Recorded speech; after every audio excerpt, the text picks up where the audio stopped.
बिस्मिल्लाहिर्रहमानिर्रहीम। Assalamu alaikum students. We were discussing about chapter number 4, which is environment and feeding relationships. The last topic for chapter number 4 is biotic components and their relation with food chains and food webs. As we all know that the basic source of energy on earth is sunlight. Plants use this sunlight as light energy and convert this energy to chemical energy, so are called producers, which can make their own food.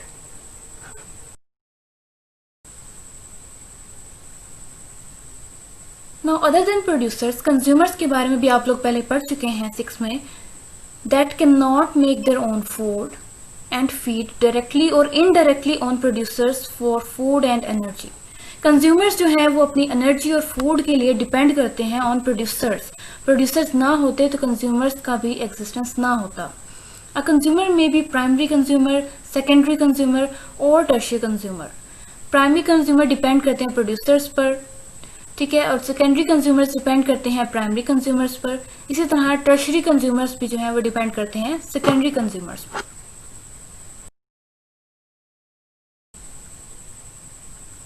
Next food chain के बारे में देख लेते हैं. What is food chain?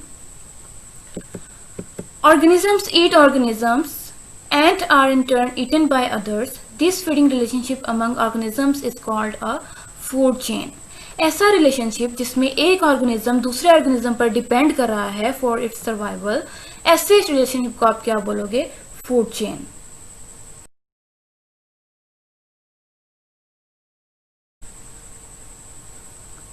यहाँ पर हम 2 examples को डिस्कस करेंगे जो कि आपकी बुक में दी गई हैं.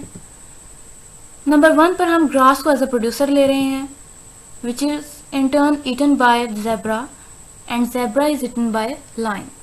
जेब्रा यहाँ पर क्या होगा? प्राइमरी कंज्यूमर होगा और लाइन यहाँ पर क्या होगा? Secondary consumer. ये आपकी एग्जाम्पल नंबर 1 है, फूड चेन की एग्जाम्पल नंबर 1. सेकेंडली हम लीव्स को एज अ प्रोड्यूसर्स ले लेते हैं, which are eaten by caterpillars and these caterpillars eaten by bird and bird eaten by hawk. ये आपकी 4 लिंक की सेकंड एग्जांपल बन गई फूड चेन की. यहाँ पर कैटरपिलर्स जो हैं वो एज अ प्राइमरी कंज्यूमर्स काम कर रहे हैं, bird are secondary consumers and hawks are tertiary consumers. Further इनकी डेफिनेशंस को देख लेते हैं. What are primary consumers? Animals that feed on plants are the second in a food chain. ऐसे animals जो कि producers पर depend करते हैं for their food are called primary consumers.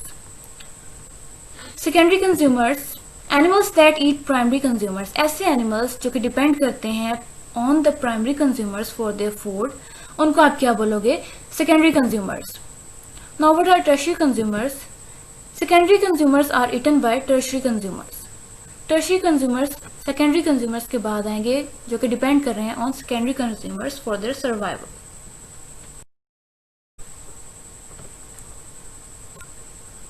यहाँ पर हम एक एग्जांपल से स्टडी कर लेते हैं. What is food chain? Grass यहाँ पर एज अ प्रोड्यूसर काम कर रही है, which is eaten by grasshopper. यहाँ पर अगर प्रोड्यूसर्स ना होते तो हमारी जो फूड चेन्स हैं वो कोलैप्स कर जाती और कोई भी लाइफ जो है वो एग्जिस्ट ना कर पाती. तो सनलाइट को यूज करते हुए यहाँ पर हमारे पास प्रोड्यूसर्स आ गए हैं, which are eaten by grasshopper. Grasshopper को हम प्राइमरी कंज्यूमर क्यों बोल रहे हैं? क्योंकि हमने अभी डेफिनेशन पढ़ी है प्राइमरी कंज्यूमर की, which eat on producers, which depend on producers. तो ग्रास हुपर जो हैं उनको कौन ईट कर रहा है? फ्रॉग. फ्रॉग यहाँ पर क्या आ गया? Secondary consumer. ऐसा कंज्यूमर जो कि डिपेंड कर रहा है on primary consumer. Frog is eaten by snake, which is also called tertiary consumer.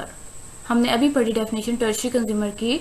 Secondary consumers are eaten by tertiary consumers. यहाँ पर आपने एरो जरूर लगाने हैं ताकि आपको पता चले कि कौन सा पॉइंट किधर को जा रहा है.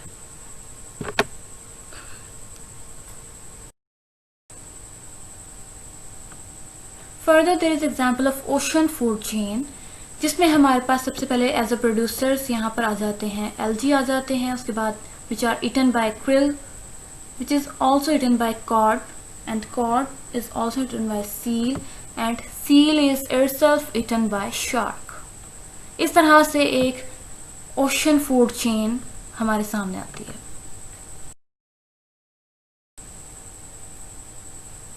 नेक्स्ट देख लेते हैं what is food web. Several food chains in an ecosystem overlap to form a network called food web. अब फूड वेब के अंदर हमारे पास different types of food chains आ जाएंगी जो कि मिलकर क्या बनाएंगी, एक नेटवर्क बनाएंगी विच इज फूड वेब. यहाँ पर हमारे पास एक एग्जांपल है फूड वेब की जो कि आपकी बुक में भी दी गई है. प्लांट्स यहाँ पर एज ए प्रोड्यूसर्स काम कर रहे हैं which are eaten by goat and goat is eaten by lion or may be eaten by jackal and jackal is eaten by lion. यहाँ पर कई तरह की फूड चेन्स हैं जो कि एक दूसरे पर डिपेंड कर रही हैं. प्लांट्स यहाँ पर अब रैबिट भी प्लांट्स को एज अ फूड यूज करते हैं और रैबिट को जैकल यूज करते हैं एज अ फूड. ठीक है, और इसी तरह प्लांट्स को जो है rat as a producers use करते हैं और रैट को owl as a food use कर रहा है और या फिर स्नेक और स्नेक को cat as a food use कर रहा है. तो ये different types of food chains overlap to form food web. पूरी की पूरी फूड वेब बन जाती है. तो यहाँ पर आपको पता चल रहा है कि एनर्जी जो है वो एक ऑर्गेनिज्म से दूसरे ऑर्गेनिज्म में कैसे ट्रांसफर हो रही है.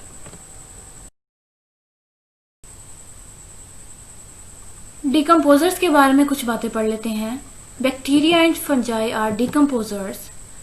They break down the dead bodies of plants and animals into simpler substances.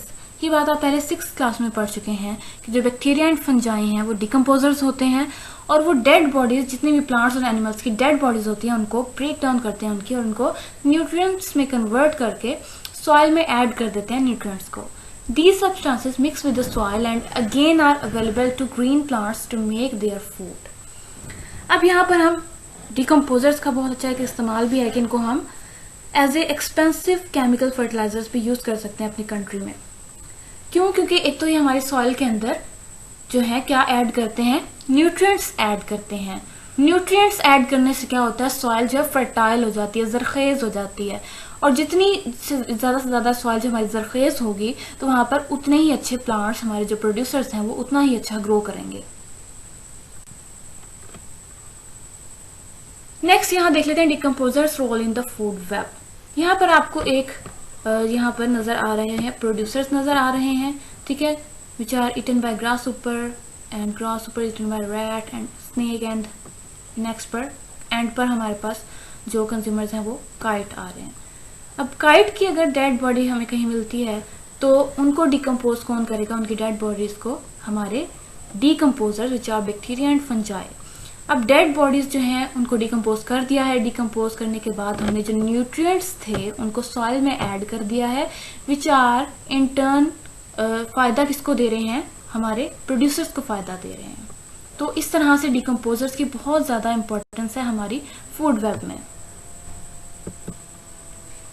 Without decomposers recycling of nutrients is impossible.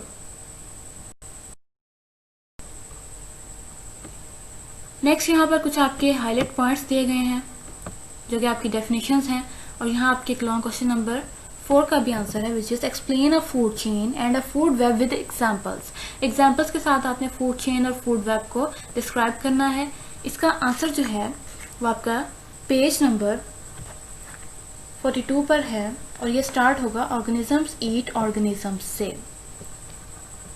Organisms eat organisms and are in turn being eaten by others. यहाँ से आपका question start होगा इस point से और इसमें आप पूरा यहाँ तक लिखोगे कंज्यूमर्स तक.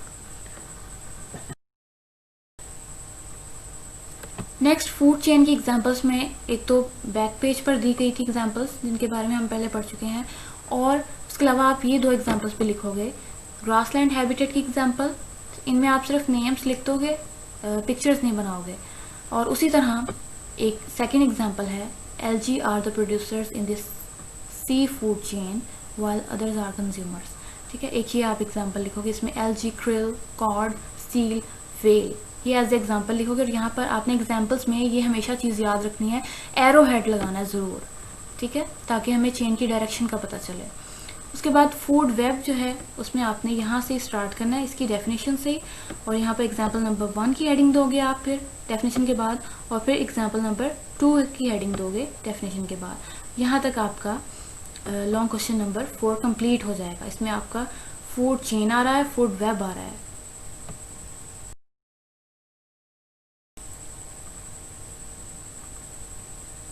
यहाँ तक आपका टॉपिक ख़त्म हो चुका है। आई होप कि आपको समझ आ गई होगी। अल्लाह हाफिज़।